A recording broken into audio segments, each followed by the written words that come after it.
Hello investors, welcome back once again to Insiderpedia. तो दोस्तों, आज की इस वीडियो में हम डिस्कस करेंगे अवंती फीड्स लिमिटेड के बारे में। और आज इस वीडियो में इसका कंप्लीट स्टॉक एनालिसिस करेंगे और समझेंगे कि आखिर अवंती फीड्स लिमिटेड में क्या चल रहा है, करंट टाइम इनका शेयर प्राइस कैसा परफॉर्म कर रहा है और फ्यूचर का क्या आउटलुक हो सकता है, ताकि हम डिसीजन ले पाए कि इस पर्टिकुलर स्टॉक में इन्वेस्टमेंट की क्या अपॉर्चुनिटी हमें मिल सकती है। तो चलिए वीडियो को शुरू करें। तो दोस्तों, अगर इसके शेयर प्राइस को देखें तो ये कहीं ना कहीं ब्रेकआउट वाली सिचुएशन बन रही है, क्योंकि यहाँ पे अगस्त में इसने 771 रुपए का हाई लगाया था। फिर उसके बाद देख सकते हैं कि अक्टूबर में 550 रुपए का लो लगाने के बाद ये शेयर में पॉजिटिव मोमेंटम देखने को मिला और करंट टाइम में 800 का लेवल टच कर रहा है, जो कि अगस्त में जो हाई लगाया था उसको भी क्रॉस कर चुका है। साथ ही साथ अगर पिछले 3 सालों का चार्ट देखें तो ये मल्टी ईयर ब्रेकआउट हो रहा है। हालांकि अगर 10 सालों का चार्ट देखें तो 2017 में ये शेयर 950 रुपए के आसपास था, उससे अभी डाउन ही है। बट एक बार यहाँ पे 2020 में भी 750 का लेवल इसने टच किया था। तो अभी ये जो ब्रेकआउट वाली सिचुएशन दिख रही है, इसके बेसिस में मैंने सोचा कि इस पर्टिकुलर स्टॉक में स्टडी किया जाए, ताकि हम समझ पाए कि ये शेयर क्यों नया हाई लगातार दिख रहा है और इसमें क्या अपसाइड्स हो सकते हैं। तो दोस्तों, मैंने अपनी एनालिसिस की, क्या कुछ मेरी फाइंडिंग्स रही, इस वीडियो में डिटेल में डिस्कस करेंगे। तो दोस्तों, अवंती फीड्स लिमिटेड की बात करें तो ये कंपनी बीएसई और एनएसई दोनों में लिस्टेड है। मार्केट कैप की बात करें तो 10,803 करोड़ रुपीज की है। स्टॉक पी की बात करें तो 22 का दिख रहा है। आरओसी की बात करें तो 20% का है, जो कि ठीक ठाक है। आरओई की बात करें तो 15% का, ये भी एवरेज दिख रहा है। करंट टाइम में शेयर प्राइस की बात करें तो 793 रुपए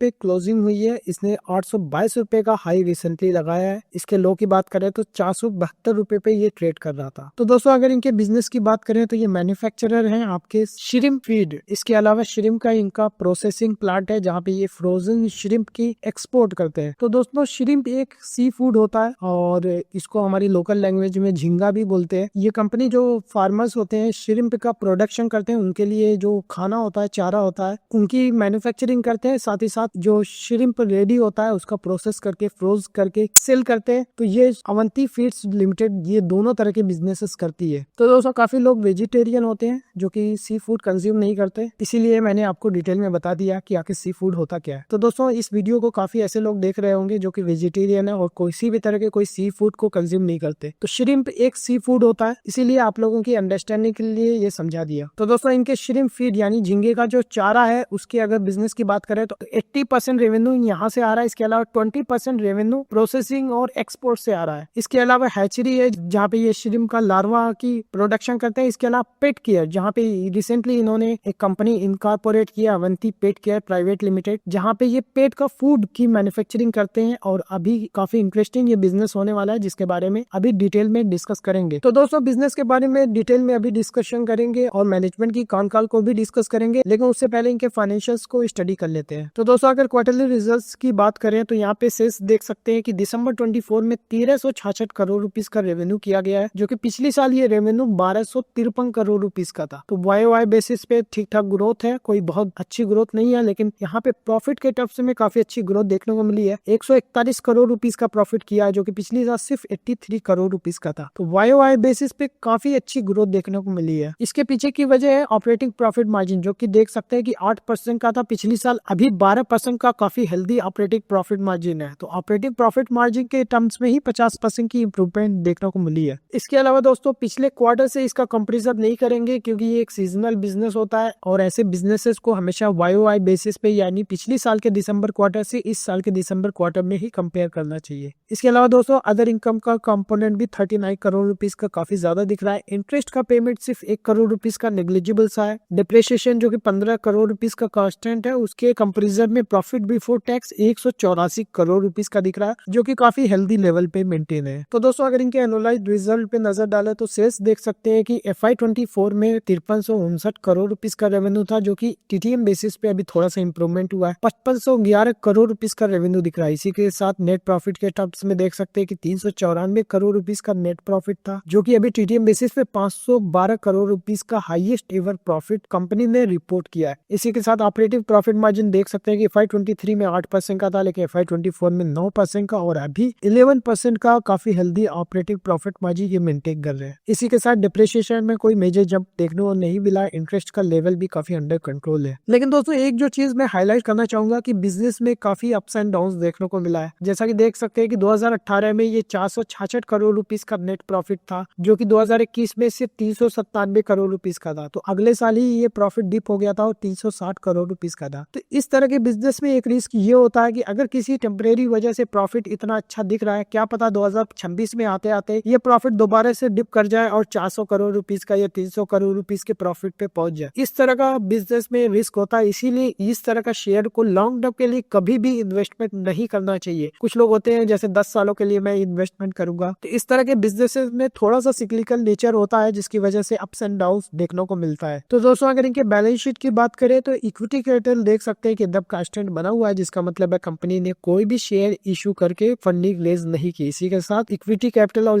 रिजर्व देख सकते हैं कि ऑलमोस्ट 2500 करोड़ रुपीस का है, जहाँ पे बारियों का लेवल 16 करोड़ रुपीस का नेग्लिजिबल सा दिख रहा है और ये इसी लेवल पे मेंटेन है, जो कि FY24 में 17 करोड़ रुपीस का था। 1 करोड़ रुपीस डेट का लेवल कम हुआ है, जो कि काफी अच्छी बात है। इसके अलावा CWIP में 15 करोड़ रुपीस का दिख रहा है, जो कि फिक्स्ड एसेट इनका 550 करोड़ रुपीस का है। इसका मतलब है कोई छोटा सा कैपेक्स इनका चल रहा है। तो दोस्तों इन्वेंट्रीज के लेवल की बात करें तो ये घटता हुआ दिख रहा है, जो कि FY22 में 988 करोड़ रुपीस का था, FY23 में 803 करोड़ रुपीस का हुआ और अभी 659 करोड़ रुपीस का है। काफी अच्छी बात है कि यहाँ पे इन्वेंट्री का लेवल घटता हुआ दिख रहा है। इसी के साथ ट्रेड रिसीवेबल की बात करें तो 143 करोड़ रुपीस का था FY24 में, अभी थोड़ा सा बढ़ गया है, 184 करोड़ रुपीस का दिख रहा है। कंपनी साथ ही साथ काफी अच्छा कैश भी होल्ड कर रही है, जो कि FY24 में 737 करोड़ रुपीस था, अभी फर्स्ट हाफ FY25 पे 689 करोड़ रुपीस का कंपनी कैश होल्ड कर रही है। तो कंपनी की फाइनेंशियल पोजीशन काफी स्ट्रांग है, कंपनी के पास बहुत ज्यादा सरप्लस कैश पड़ा हुआ है। तो दोस्तों यहाँ पे कैश फ्लो स्टेटमेंट देख सकते हैं कि cash from operating activity positive FY23 में जो 451 करोड़ रुपीस का कैश जनरेट हुआ है, FY24 में 263 करोड़ रुपीस का कैश जनरेट हुआ है। साथ ही साथ ये कुछ इन्वेस्टमेंट एक्टिविटी भी कर रहे हैं। इसी के साथ साथ फाइनेंसिंग एक्टिविटी निगेटिव भी दिख रहा है, प्लस पे क्लिक करके देख सकते हैं कि ये डिविडेंड पे कर रहे हैं हर साल 85-86 करोड़ रुपीस का लगातार डिसिप्लिन के साथ ये डिविडेंड पे कर रहे हैं, जो कि काफी अच्छी बात है। तो दोस्तों रेशियोज पे एक नजर डालें तो डेटर डेज देख सकते हैं कि 9 से 10 दिनों का दिख रहा है, जो कि इसी लेवल पे मेंटेन है। हालांकि थोड़ा सा इसमें बढ़ोतरी देखने को मिली है, पहले 6 से 8 दिनों का था, फिर भी कोई मेजर कंसर्न नहीं है। इन्वेंट्री डेज की बात करें इंप्रूवमेंट होता हुआ दिख रहा है। FY23 में 71 डेज का था, FY24 में 75 डेज का है, जो कि FY22 में 85 दिनों का था। इसी के साथ वर्किंग कैपिटल साइकिल देख सकते हैं कि इंप्रूवमेंट हुआ है, FY22 में 57 दिनों का था, जो कि अभी FY24 में 48 दिनों का दिख रहा है। इसी के साथ ROC भी इंप्रूव होता हुआ दिख रहा है। FY22 में 15% था, FY23 में 18%, FY24 में 20% का हेल्दी ROC इन्होंने रिपोर्ट किया है। तो दोस्तों शेयर होल्डिंग पैटर्न पे एक नजर डाले तो प्रमोटर्स की होल्डिंग देख सकते हैं कि 43.23% की एकदम कांस्टेंट बनी हुई है। FIs की होल्डिंग भी काफी अच्छी है, 14.47% की थोड़ा सा बढ़ी हुई है। इसके अलावा DIs की होल्डिंग निग्लिजिबल सी कम हुई है। ओवरऑल पब्लिक की होल्डिंग की बात करें थोड़ा सा बढ़ी हुई दिख रही है, जो कि 33.85 थी 34.10 हो गई है। तो ओवरऑल कोई मेजर चेंजेस देखने को नहीं मिला है, कुछ बेसिस पॉइंट्स का इधर उधर हुआ है, बट कहीं ना कहीं सेम लेवल पे मेंटेन है। नंबर ऑफ शेयर होल्डर की बात करें तो 1,41,000 जो इन्वेस्टर थे, अभी इसी लेवल पे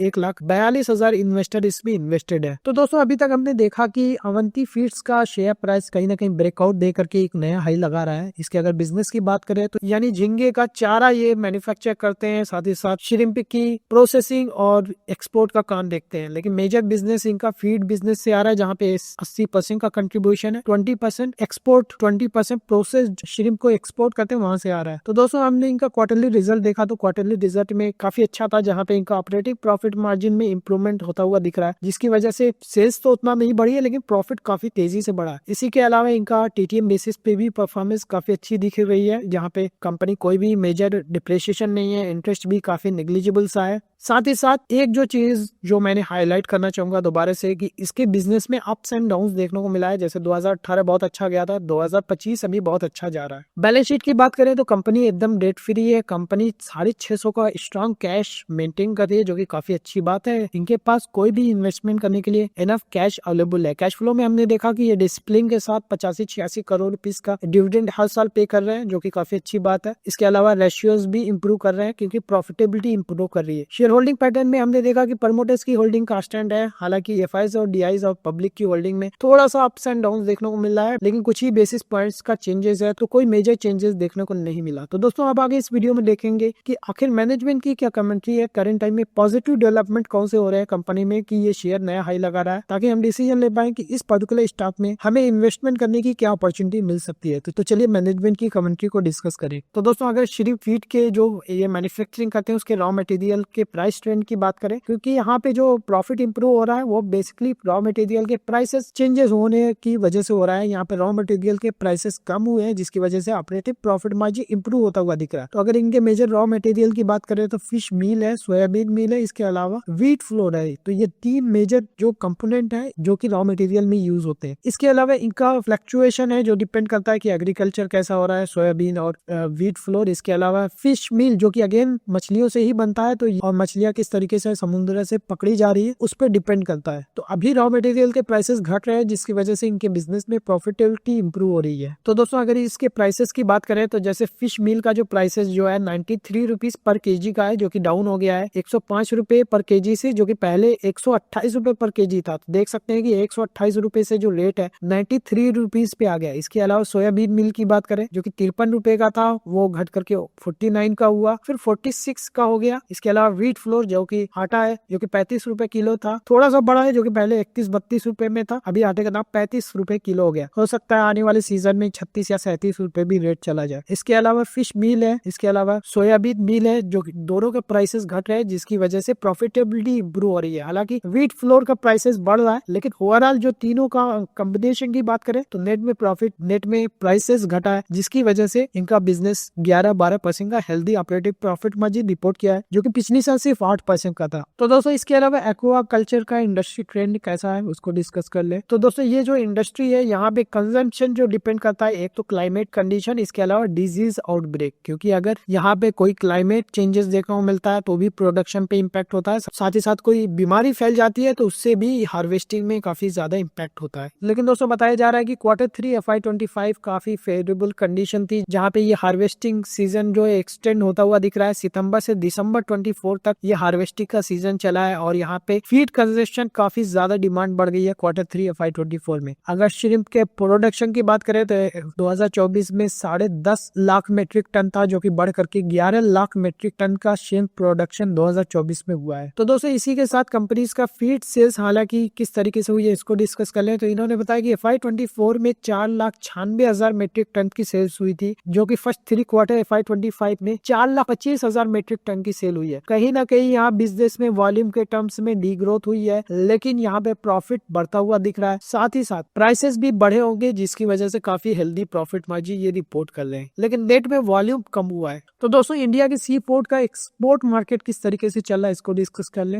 तो दोस्तों इंडिया के अगर सी फूड एक्सपोर्ट की बात करें तो FY24 में 17,81,602 मेट्रिक टन का एक्सपोर्ट किया गया, जो कि ऑल टाइम हाई है। इसी के साथ फ्रोजन श्रिम्प जो कि सबसे ज्यादा कंट्रीब्यूशन है ओवरऑल सी फूड में, 40% का जो टोटल एक्सपोर्ट क्वांटिटी में कंट्रीब्यूशन है। एब्सोल्यूट डॉलर टर्म्स में बात करें तो 66% टोटल अर्निंग्स का अकेले जो है फ्रोजन श्रिम्प से आया है। तो दोस्तों साथ ही साथ कंपनी भी एक्सपोर्ट यूनिट है जो कि FY24 में 13,443 मेट्रिक टन, जो कि FY23 में सिर्फ 12,497 मेट्रिक टन एक्सपोर्ट किया था, और यहाँ पे 946 मेट्रिक टन का इंक्रीमेंट देखने को मिला था। तो ओवरऑल FY25 का जो इन्होंने एक्सपोर्ट का एस्टिमेट दिया है ये 15,000 मेट्रिक टन का एक्सपोर्ट कर सकते हैं। तो यहाँ पे एक्सपोर्ट में भी अच्छी ग्रोथ देखने को मिल सकती है। हालांकि दोस्तों ओवरऑल अगर इंटरनेशनल मार्केट में बात करें तो इक्वाडोर जो है सबसे बड़ा श्रिम्प एक्सपोर्टिंग कंट्री है, जो कि वर्ल्ड वाइड काफी डोमिनेट था और काफी अच्छा मार्केट शेयर ये मेंटेन कर रहा है। तो दोस्तों यहाँ पे एक आंकड़ा भी दिया हुआ है कि 2023 में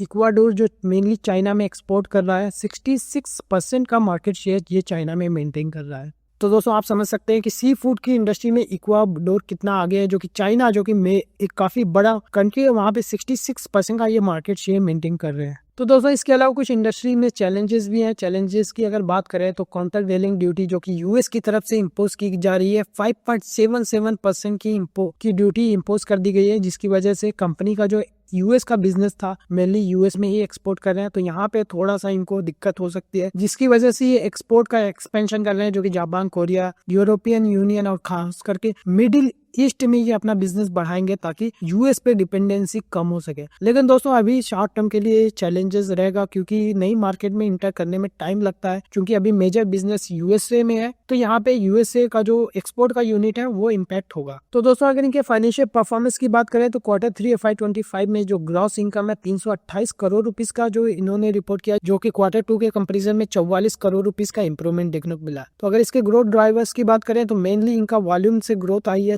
420 मीट्रिक टन का वॉल्यूम ग्रोथ हुआ है, जो कि परसेंटेज टर्म में बात करें तो 12% का इम्प्रूवमेंट देखने को मिला है। तो दोस्तों ये जो कंपैरिजन है ये क्वार्टर ऑन क्वार्टर बेसिस पे ये कंपैरिजन बताया जा रहा है। हालांकि YoY बेसिस पे हमने देखा था कि फर्स्ट 9 मंथ में यहाँ पे डिग्रोथ हुई है। तो दोस्तों अवंती फीड्स लिमिटेड पे फर्दर डिस्कशन करेंगे, लेकिन उससे पहले बताना चाहूंगा कि अगर आप एक स्टॉक रिकमेंडेशन सर्विस देख रहे हो तो हमारी सर्विसेज को सब्सक्राइब कर सकते हो, लिंक डिस्क्रिप्शन बॉक्स में दिया हुआ है। इसके अलावा दोस्तों हमारे पास मल्टीपल प्लान्स हैं। आपकी इन्वेस्टमेंट नीड के अकॉर्डिंग कौन सा प्लान आपके लिए बेस्ट रहेगा, कुछ पर्सनल लेवल पे डिस्कशन करना हो तो आप मुझे दिए हुए नंबर पे कांटेक्ट कर सकते हैं। तो दोस्तों ये सबसे इम्पोर्टेंट चीज इस कंपनी में ये है कि ये पेट फूड इंडस्ट्री में ये अपना एक्सपेंशन कर रहे हैं। तो अभी इनका बिजनेस ट्रायल चल रहा है और इनका कमर्शियल प्रोडक्शन भी यही स्टार्ट करने वाले हैं। इसके लिए कुछ कैपेक्स का भी इनका प्लान है। तो दोस्तों इन्होंने एक ज्वाइंट वेंचर किया ब्लू फैलो कंपनी लिमिटेड, जो कि एक थाईलैंड की कंपनी है। तो यहाँ पे अवंती पेट केयर जो कंपनी है इन्होंने एक ज्वाइंट वेंचर करके बनाया है, जहाँ पे Avanti first cat food product जो कि जनवरी 2025 में लॉन्च किया गया है। तो यहाँ पे अगर मैन्युफैक्चरिंग फैसिलिटी की बात करें तो यहाँ पे 30 एकर्स की लैंड इन्होंने एक्वायर की है और यहाँ पे सिविल वर्क अभी स्टार्ट होने वाला है। तो आने वाले दिनों में दिसंबर 26 का इन्होंने डेडलाइन दिया है, यानी तकरीबन 2 साल का समय लग सकता है जब ये फैसिलिटी रेडी होगी और यहाँ पे प्रोडक्शन स्टार्ट होगा। तो अभी ये थाईलैंड से इंपोर्ट कर रहे हैं और सिर्फ मार्केट ट्रैक्शन देखने के लिए अपना लेबल जो लॉन्च किया है अवंती फर्स्ट, तो वहाँ पे ये कैट फूड जो है ये अभी सेल कर रहे हैं और देख रहे हैं कि मार्केट में क्या चलेगा। और जैसे ही इनको क्लियर होगा कि ये प्रोडक्ट चलेगा उसी हिसाब से अपना एक्सपेंशन करेंगे, उसी हिसाब से अपनी मैन्युफैक्चरिंग सेटअप करेंगे, जो भी मशीनरी लगाना होगा वो लगाएंगे, जिसका इन्होंने डेडलाइन दिया है कि दिसंबर 26 में ये प्लांट स्टार्ट होगा। तो दोस्तों अगर पेट फूड मार्केट की अपॉर्चुनिटी की बात करें तो इंडिया की पेट पॉपुलेशन जो 4 करोड़ रुपीस की होने वाली है, इसमें करीब करीब 32 मिलियन यानी 3.2 करोड़ डॉग्स हैं, 80 लाख बिल्लियां हैं। तो अगर पेट फूड मार्केट साइज की बात करें तो ये 5000 करोड़ रुपीस की मार्केट हो सकती है। और सबसे बड़ी बात ये 20% के CAGR से ग्रो हो रही है। तो दोस्तों अगेन ये काफी बड़ी मार्केट है 5000 करोड़ की, और ये इतनी तेजी से ग्रो कर रही है। इसी वजह से कंपनी ने यहाँ पे ज्वाइंट वेंचर किया है और यहाँ पे इस मार्केट में एंट्री करने वाले हैं। तो दोस्तों यहाँ पे अगर मार्केट साइज की बात करें तो ये 3 लाख मेट्रिक टन